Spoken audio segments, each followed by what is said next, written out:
Welcome करता हूँ एक बार फिर से मैं आप लोग का मैथमेटिक्स बाय अंकित तिवारी में।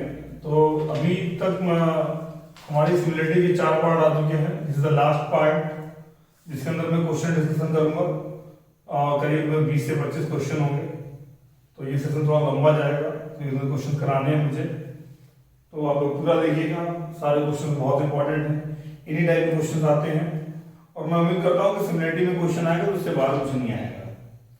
तो ये क्वेश्चन है, सामने आपके लिखा है कि in the given figure X Y parallel to A C है and X Y divide the triangle into 2 equal parts of area, find X upon A B. तो आपको पता है कि ये आपका एक पैरेलल लाइन है, X Y parallel to A C है। तो यानी ये एंगल और ये एंगल आपस में बराबर होंगे, क्योंकि अगर पैरेलल लाइन है तो इनके करस्पॉन्डेंस एंगल क्या होते हैं, इक्वल होते हैं। ऐसे ही ये एंगल और ये एंगल भी आपस में बराबर होंगे और ये इसके बराबर है। तो आपने क्या देखा कि ये दोनों ट्रायंगल यानी triangle B X Y similar to triangle ABC हो गया, हुआ कि नहीं हुआ। अब बी के सामने साइड क्या है, एक्स वाई है। एंगल सी के सामने साइड के छोटे ट्रायंगल में एक्स वाई, आपने एक्स वाई लिखा, बड़े में क्या है AC लिखा, एक्स वाई अपॉन AC। ऐसे ही पहले के सामने क्या है BY, फिर क्या है BC। ऐसे आप देखेंगे XY हो गया, BY हो गया, बचा क्या XY BY हो गया, तो बचा आपको क्या BX और यहां बचा AB, BX अपॉन AB। हमें पता है कि अगर दो ट्रायंगल सिमिलर हैं तो उनकी करस्पॉन्डिंग साइड्स के रेशियो बराबर होते हैं, साथ ही साथ उनके एरिया का रेशियो भी, area of triangle BXY area of triangle ABC का रेशियो का अंडर रूट भी इन्हीं करस्पॉन्डिंग साइड्स के रेशियोज के बराबर होता है। तब उसमें आपने क्या देखा कि करस्पॉन्डिंग साइड्स का जो रेशियो है, करस्पॉन्डिंग साइड्स का जो रेशियो है वो आपको क्या आता है कि वो एरिया के रेशियो के अंडर रूट के बराबर है। और उसने कहा कि ये एरिया और ये एरिया आपस में क्या है, बराबर है। यानी एरिया एरिया क्या हो गया, 2 एरिया हो गया। तो यानी BXY का एरिया क्या है, अगर आपसे BX अपॉन AB का रेशियो पूछे तो आप क्या बोलोगे, ये रेशियो कितना हो गया, ट्रायंगल BXY की वैल्यू हो गई A और पूरे ट्रायंगल का एरिया हो गया 2A, ये कैंसिल हो गया। यानी BX अपॉन AB की वैल्यू आ गई 1/√2। लेकिन आपसे BX अपॉन AB नहीं पूछा है, आपसे पूछा है AX अपॉन AB। अगर आपसे AX निकालने के लिए बोलेगा तो AX की वैल्यू कैसे निकलेगी, AX की वैल्यू तब निकलेगी जब आप AB में से BX को माइनस कर देंगे, तो रेशियो क्या आ जाएगा, √2 - 1/√2 आ जाएगा। ये आपका क्वेश्चन था। तो हमने क्या देखा कि आपको बस करस्पॉन्डिंग साइड का रेशियो बताना है। अगर रेशियो पता चल जाता है तो आपको अपना आंसर भी मिल जाएगा। ये था पहला क्वेश्चन। इसके बाद आप लोग स्क्रीनशॉट ले लीजिएगा, इसको रोक के पॉज करके मैं आगे बढ़ता हूँ, सेकंड क्वेश्चन बढ़ता हूँ। इन इसका आंसर क्या आएगा, √2 - 1/√2 just depend on the corresponding sides ratio. अगर आपने एंगल सही से जज कर लिए हैं तो करस्पॉन्डिंग साइड का रेशियो भी सही आएगा आपका और आपका आंसर भी गलत नहीं होगा। आगे हम चलते हैं, अगले क्वेश्चन पे चलते हैं। नेक्स्ट क्वेश्चन जो है हमारा वो हम देखते हैं।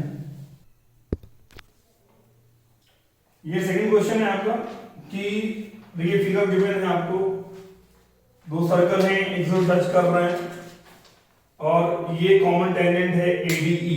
ADE is a common tangent है जो दोनों सर्कल्स को टच कर रही है। R1 R2 का रेशियो दे रखा है आपको 3:5 गिवन है। The ratio of the radius of both circle is 3:5। What is the value of DE, आपको इसकी वैल्यू फाइंड आउट करनी है। You have to find the value of DE, आपको DE की वैल्यू फाइंड आउट करनी है और साथ ही साथ आपको AC गिवन है कितना, 40 के बराबर है। तो देखिए ये भी, लेकिन आपको ये क्वेश्चन लगेगा सर्कल का, लोग सोचते हैं कि सर्कल का क्वेश्चन है, लेकिन क्वेश्चन क्या है, ये सिमिलरिटी का क्वेश्चन है। कैसे करना है, अगर आप देखें R1 और R2, तो ये यहाँ पे रेडियस जो होती है वो टेंजेंट के साथ हमेशा एंगल 90 डिग्री बनाती है। क्या बनाती है? 90 डिग्री बनाती है। तो देखिए ये ट्रायंगल, ये कॉमन एंगल है दोनों में।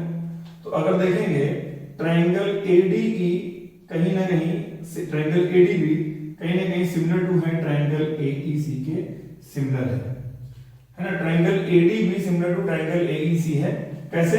पहला एंगल दोनों में कॉमन है, ये 90 है, तो तीसरा एंगल ऑटोमेटिकली बराबर होगा। तो पहले एंगल के सामने साइड क्या है? अब 90 के सामने देखते साइड क्या है? 90 के सामने साइड है आपकी पहली AB, और बड़े में क्या है? सामने साइड आपकी है AC, AB अपॉन AC। ठीक है जी। फिर पहले एंगल के सामने साइड क्या है? DB, और छोटे ट्रायंगल में सामने है DB हो गई। फिर क्या है? EC, DB upon EC। अब AB हो गया, DB हो गया, बचा क्या आपका? AD है ना जी, AD बचा।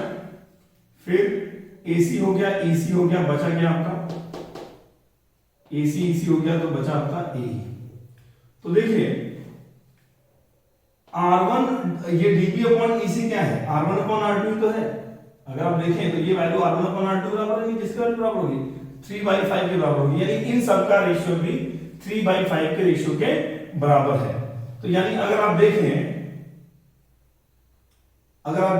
कि AB की रेशियो कितनी है? AB की भी वैल्यू 3 के बराबर है और AC की वैल्यू भी 5 के बराबर है। तो यानी अगर आप देखें AC इक्वल टू 5 है, अगर AC इक्वल टू 5 है और 5 की वैल्यू कितनी है? 40, तो सिंगल की वैल्यू कितनी होगी? 8। तो 3 की वैल्यू कितनी होगी? 3 की वैल्यू होगी 24। यानी यहां से इसकी वैल्यू कितनी आ गई? 24 आ गई। यहां से ये वैल्यू 24 आ गई, और ये वैल्यू जो बची हुई वैल्यू है वो कितनी आ गई? 16 आ गई। ये वैल्यू आपकी 16 आ गई। हमने क्या देखा कि ये वैल्यू आई थी 24 और ये वैल्यू आई थी 16। तो अगर आप देखेंगे तो ये भी क्या है? ये भी आपकी रेडियस ही है। This is also radius, this is also radius, R1 R2। तो अगर R1 और R2 का रेशियो कितना है? 3:5 है।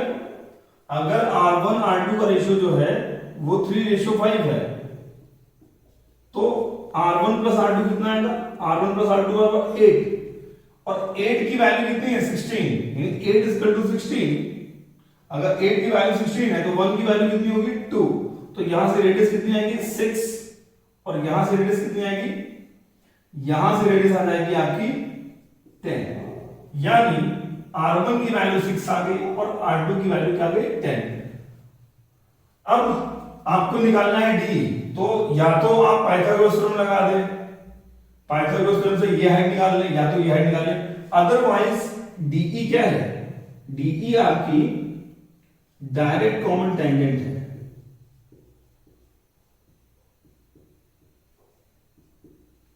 और डायरेक्ट कॉमन टेंजेंट की वैल्यू होती है केंद्रों के बीच की दूरी का स्क्वायर, यानी d² माइनस त्रिज्याओं के अंतर का स्क्वायर होता है ना। डायरेक्ट कॉमन टेंजेंट की वैल्यू क्या होती है? d² माइनस त्रिज्याओं के अंतर का स्क्वायर होता है। तो d की वैल्यू कितनी है? आपने देखी d की वैल्यू कितनी है? केंद्रों के बीच की दूरी कितनी है? 16। तो 16 का स्क्वायर कितना आएगा? √256, और माइनस त्रिज्याओं का अंतर कितना होगा? 10 में से 6 का कितना बचा? 4। तो 4 का स्क्वायर कितना होगा? 16। तो इसकी वैल्यू आएगी √240 आ जाएगी इसकी वैल्यू। Answer is √240। 10 में से 6 का 4 का स्क्वायर कितना होगा? 16। ये आया था आपका, ये जो क्वेश्चन है ये आपका, ये 17 Feb 2017 मेंस का क्वेश्चन है। तो देखिए आपको इसी टाइप क्वेश्चन मिलेंगे मेंस में। आपको देखिए टेंजेंट का यूज कर दिया, आप इसको पाइथागोरस थ्योरम से भी कर सकते हैं, है ना।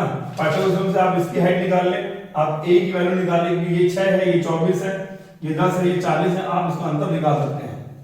ठीक है जी। तो ये इसका आंसर आएगा √240। इसको और सिंप्लीफाई करना चाहे आप कर सकते हैं। तो ये इसकी वैल्यू अगर आप देखेंगे तो आंसर आएगा 4√15 आंसर होगा, क्योंकि 2√240 क्या होता है? 16 × 15 कर देंगे, 16 × 5 80, 16 × 16 8 24 यानी 4√15 इज द आंसर। यानी डीई की वैल्यू जो होगी वो होगी 4√15। क्वेश्चन नंबर थर्ड है कि इसमें कंडीशन दी गई कि दो आइडेंटिकल सर्कल हैं।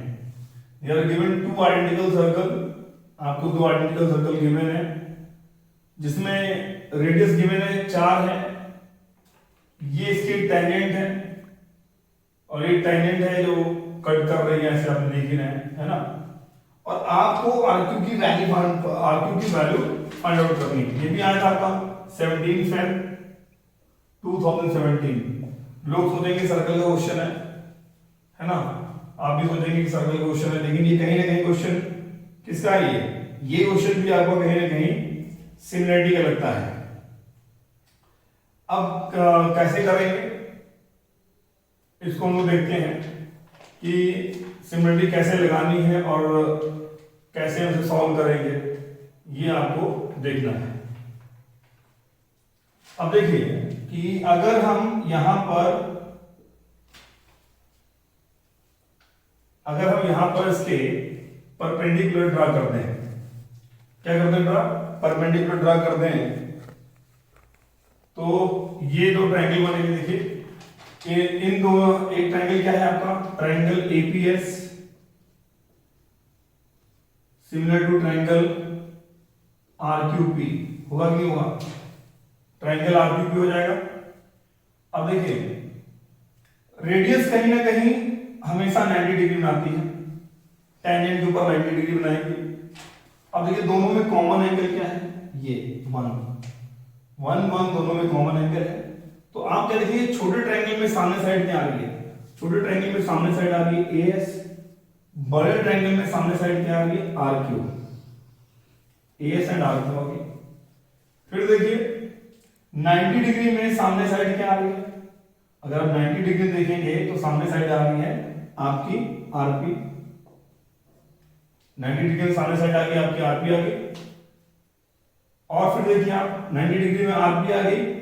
इसके अलावा अगर आप देखते हैं छोटे ट्रायंगल में आरपी नहीं है, छोटे ट्रायंगल में 90 डिग्री सामने आएगी आपकी एपी और बड़े ट्रायंगल में क्या आएगी आपकी आरपी आ जाएगी, बड़े ट्रायंगल में आरपी आ गई। फिर एएस हो गया, एपी हो गया, बचा क्या एसपी, और आरक्यू हो गया, आरपी हो गया, बचा क्या आरक्यू हो गया, आरपी हो गया, बचा क्या आपका पीक्यू, ये वैल्यू बची। अब आपको क्या करना है, सबकी वैल्यू को पुट कर देना है। आपको जितनी भी वैल्यू है सारी वैल्यू पुट कर देंगे, आपको आपका आंसर मिल जाएगा। हाँ अब देखिए एसपी आप निकाल सकते हैं। आपके एसपी निकालने का कैसे तरीका है भाई, ये वैल्यू 4 हो गई, ये 4, ये 4 और ये 4, तो क्या हो गया 4 प्लस 4 कितना होगा 12, 12 का स्क्वायर कितना होता है, यानी पाइथागोरस थ्योरम लगाएंगे तो एसपी की वैल्यू हाइपोटेनस है, ये बेस है, ये परपेंडिकुलर है, तो एसपी की वैल्यू जो आएगी 12 का स्क्वायर माइनस 4 का स्क्वायर, 12 का स्क्वायर माइनस 4 का स्क्वायर। आपको सॉल्व करेंगे, 12 का स्क्वायर कितना होता है 144 माइनस 16 आ जाएगा,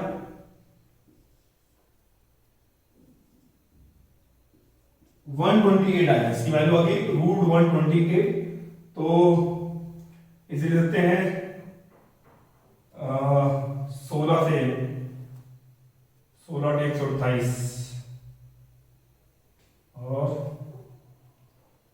32 चौको 64, तो यह आ जाएगा 8√2, इसकी वैल्यू आ जाएगी 8√2 आ गई, एसपी की वैल्यू आ गई 8√2। आप सारी वैल्यू पुट अप कर देते हैं, है ना, यहां से आपने लिखा कि इसकी वैल्यू आ गई 8√2 आ गई। अब वैल्यू पुट अप करते हैं, एएस कितना आएगा, एएस गिवन है 4, आरक्यू ही निकालना है, एसपी कितना है आपका, एसपी आपने निकाल लिया 8√2 और पीक्यू पूरा कितना आएगा, पीक्यू आ जाएगा आपका 16, तो यह आ गया, तो आरक्यू आ जाएगा 8/√2। जब से सॉल्व करेंगे तो आंसर आएगा आपका 4√2 हो जाएगा, √2 से ऊपर नीचे गुणा करेंगे तो कैंसिल हो जाएगा, आंसर आएगा 4√2 सेंटीमीटर। तो क्या करना था, देखिए सिंपल सी बात है, इसमें खाली आपको दो ही चीजें लगानी थी, एक तो पाइथागोरस थ्योरम लगानी थी आपने, ये हाइपोटेनस, ये आपका बेस, ये परपेंडिकुलर, आपने 12 का स्क्वायर माइनस 7 का स्क्वायर किया, आपको वैल्यू मिल गई 8√2, एसपी की वैल्यू 8√2 आ गई। आपने इन दो ट्रायंगल में, इसमें और बड़े ट्रायंगल में सिमिलरिटी लगाई, सिमिलरिटी लगाने के बाद आपने क्या देखा, रेशो, करस्पॉन्डिंग साइड्स का रेशो निकाल लिया, वैल्यू पुट करके आपको आपका आंसर मिल गया। वो आंसर क्या था आपका 4√2 सेंटीमीटर। चलते हैं अब हम लोग नेक्स्ट क्वेश्चन पे। अब देखिए ये आपका चौथा क्वेश्चन है जो कि 18 फरवरी 2017 में आया था। जैसा कि मैंने बताया कि सिमिलरिटी क्वेश्चन बहुत ही सेम पैटर्न में आते हैं, आपको चेंज ज्यादा नहीं मिलता है। देखिए ये मैंने आपको बता भी रखा है कि देखिए ये अगर इस क्वेश्चन में क्या गिवन है कि ट्रायंगल PQR गिवन है, ये वैल्यू आर गिवन है यहाँ पे 75, 105, 60, PY की वैल्यू 18 गिवन है आपको, QR अपन XY 14/9 है। आपको फाइंड आउट करना है PQ की वैल्यू। आपको वैल्यू किसकी बतानी है, PQ की वैल्यू बतानी है। You have to find the value of PQ बतानी है। तो आप क्या करेंगे, आपने सिमिलरिटी ले दिए, ये एंगल कितना आएगा 75, यानी triangle PXY is similar to triangle PQR। PXY जो है वो कहीं ना कहीं सिमिलर है किसके, आपके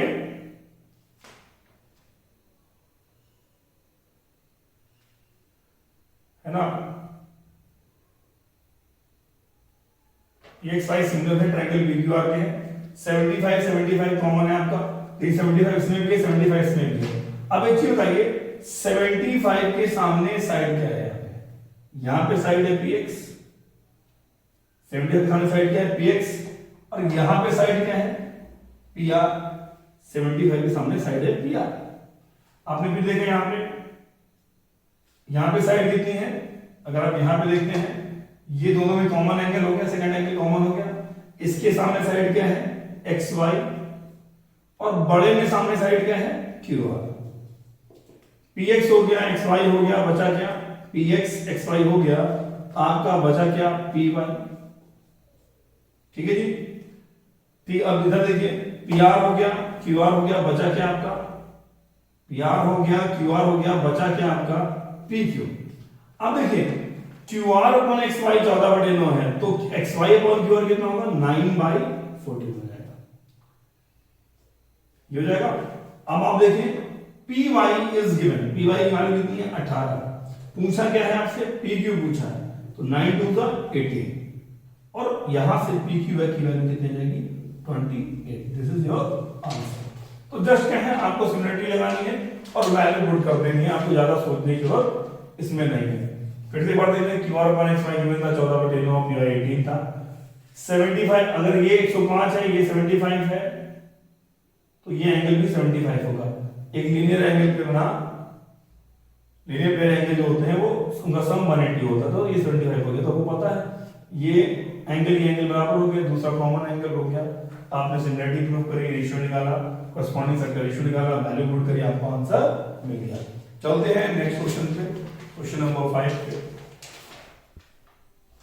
ये क्वेश्चन नंबर 6 आपका कि in the given figure if AD is equal to 12, आपका गिवन फिगर है, इसमें AD की वैल्यू 12 है, AE की वैल्यू 8 है, EC की वैल्यू 14 है, और इस फिगर में कुछ डाटा दिए हैं। ये क्वेश्चन आया था 19 फरवरी 2017 मेंस में आया था। इस टाइप का क्वेश्चन मैंने करवा रखा है, इस एग्जांपल मैंने बता रखा है आपको। जब भी जैसे मैंने सिमिलरिटी पढ़ाया उसके अगले दिन ही मैंने अगले पार्ट में ये सब मैंने बता रखा है। लेकिन अब वही है कि आप देखते हैं कि इस पे डिपेंड करता है, आप पूरा वीडियो देखते हैं तो इट्स ओके है, अगर ध्यान देंगे बेटर रहेगा। हर इंसान बस यही चाहता है कि सिलेक्शन लेना चाहता है, लेकिन इंसान पढ़ना नहीं चाहता है। दुनिया में सबसे कठिन चीज मैं हमेशा क्लास में भी कहा हूँ, आज भी कहता हूँ कि दुनिया की सबसे टफेस्ट चीज क्या होती है, पढ़ना होता है। लाइफ में पढ़ लेना सबसे बड़ी कठिन चीज होती है। जीवन में मेरे लिए भी, जब मैं भी था तो मैं भी पढ़ने के लिए सोचता था कि पढ़ पाऊंगा नहीं पढ़ पाऊंगा, पढ़ने में किसी मन नहीं लगता, घूमने फिरने सबका मन लगता है, टीवी देखने सबका मन लगता है, सबका मजा लेने में मन आता है, आपका हर चीज में मन लगेगा, लेकिन सिर्फ किसी में पढ़ने में मन नहीं लगेगा, क्योंकि पढ़ना दुनिया की सबसे बड़ी चीज होती है, सारे कामों से टफ होता है। लेकिन यही पढ़ाई को आपके जीवन बना देगी। अभी लॉकडाउन चल रहा है, मजे ले रहे होंगे फुल टू, ऐसा तो है नहीं कि आप पूरा दिन पढ़ाई कर पाएंगे, मुझे नहीं पता है, लेकिन 10-15 मिनट किसी में टॉपिक स्टार्ट किया है, एक छोटे छोटे टॉपिक से स्टार्टअप किया कि जिनसे क्वेश्चन ज्यादा आते हैं, सिमुलेटेड क्वेश्चन आता है, जो भी टॉपिक है मैं उन्हीं टॉपिक को उठाऊंगा, प्रॉपर वो पूरा नहीं पढ़ाना चाहता हूँ कि बहुत सारी कहानियां बताई हैं, एक छोटा टॉपिक उठाऊंगा, छोटे टॉपिक से पढ़ाऊंगा, उस पर ध्यान देना है ना। तो जितना आप मेहनत करेंगे उतना अच्छा रहेगा। बाकी चीजें आप पे डिपेंड करती हैं, आप क्या करना चाहते हैं क्या नहीं करना चाहते हैं। बाकी पार्टी करना, घूमना, मूवी देखना, नाचना, लेकिन देखिए सब मोहमाया हो जाता है, अंत में आपकी विद्या ही काम आती है। देखिए है ना, पढ़ाई करिए तो कुछ होता, बैठ के नौकरी पाते हैं, सरकारी नौकरी होती घर में बैठे पैसा मिलता, सरकारी नौकरी होगी तो घर में बैठ के पैसा मिलेगा, प्राइवेट नौकरी होगी तो टहलना पड़ेगा, सोचना पड़ेगा अरे नौकरी निकाल नहीं देगा। तो सरकारी नौकरी भी बहुत आसानी से नहीं मिलती, बड़ी मेहनत से मिलती है। ठीक है जी, आइए स्टार्ट करते हैं, क्वेश्चन नंबर 6 से स्टार्ट करते हैं। AD 12 है, AE 8 है, EC 14 है, DD आपको निकालना है। अब देखिए कहीं ना कहीं ट्रायंगल ADE हमने क्या बोला, करस्पॉन्डिंग साइड्स, आपका मेन टारगेट क्या है सिमिलरिटी लगाने में, करस्पॉन्डिंग साइड्स के रेशियो पे डिपेंड होना। हमने देखा ट्रायंगल ADE कहीं ना कहीं सिमिलर टू ट्रायंगल ABC होगा। कैसे, देखिए एक एंगल तो अपने आप दिख रहा है कि बराबर है, ये छोटे ट्रायंगल में 70 है, बड़े ट्रायंगल में 70 है। छोटे ट्रायंगल में सामने साइड क्या है, AD है, छोटे ट्रायंगल में सामने साइड AD है, बड़े ट्रायंगल में क्या है, AC, यानी AD अपॉन AC लिख दिया। अब कॉमन एंगल क्या है दोनों में, दोनों में कॉमन एंगल है A, दोनों ट्रायंगल में कॉमन एंगल क्या है A। आपने देखा सामने साइड क्या है DE, बड़े में क्या है BC। अब देखिए AD हो गया, DE हो गया, बचा क्या AE, AC हो गया, BC हो गया, बचा क्या AB। क्या फाइंड आउट करना था आपको, फाइंड आउट करना था PD। तो अब वैल्यू पुट करते हैं, AD कितना है 12, वेरी गुड, AE कितना है 8, AC आपको नहीं पता है, AC ही नहीं पता है, बाकी AE कितना है 8, AE 8 है, AE 8 हो गया, हाँ AE 8 हो गया, AB नहीं पता है। अब AE 8 है और EC आपका 14 है, तो ये पूरा कितना होगा 22, 8 और ये 14, ये कितना देगा 22, तो ये आपने लिख दिया 22। ठीक है जी, अब इन्हीं दोनों से हम क्या निकाल लेंगे, AB निकाल लेंगे। कैसे, 4 2 8, 4 3 12, तो AB की वैल्यू कितनी है, अगर आप देखेंगे AB की वैल्यू आएगी 44/3 आ जाएगी, लेकिन गड़बड़ तो नहीं हो रहा है, 44/3 आ गई। अब लेकिन आपसे AB नहीं पूछा, AD गिवन है, आपसे पूछा है BD, तो BD निकालने के लिए क्या होगा, BD निकालने के लिए आप क्या करेंगे, AB में से AD को माइनस कर देंगे। AB कितना निकला 44/3, भाई 4 3 12, 4 2 8 है ना, 44/3, और AD कितना है आपका 12, तो 44 में से 12 जाएगा, 44 में से देखो जब सॉल्व करेंगे तो 44 - 36/3, 8/3 इसका आंसर होगा। द आंसर इज 8/3, यानी 2 पॉइंट समथिंग समथिंग इसका आंसर आएगा। तो ये था क्वेश्चन नंबर 6। एक बार फिर से देख लेते हैं। 70 के सामने साइड क्या है AC, 70 सामने साइड क्या है AD, आपने AD अपॉन AC कर दिया। फिर देखा कॉमन एंगल क्या है DE अपॉन BC कर दिया, DE BC की वैल्यू गिवन ही नहीं है। फिर क्या दिया आपको थर्ड एंगल, अब AD हो गया, DE हो गया, बचा क्या AE, AC हो गया, BC क्या हो गया, बचा क्या AB। आपने वैल्यू पुट करके आपका आंसर आपको मिल जाएगा। AB निकाल लिया 44/3, हमने सॉल्व किया, ये 12 था तो 4 3 12 सॉल्व किया तो 2 आ गया, ये 44/3 आ गया, वैल्यू पुट करके 44, लेकिन पूछा आपसे AB नहीं था, आपसे पूछा था BD, तो AB में से AD माइनस करेंगे, आपका आंसर आपको आ जाएगा कितना 8/3। ये था आपका क्वेश्चन नंबर 6।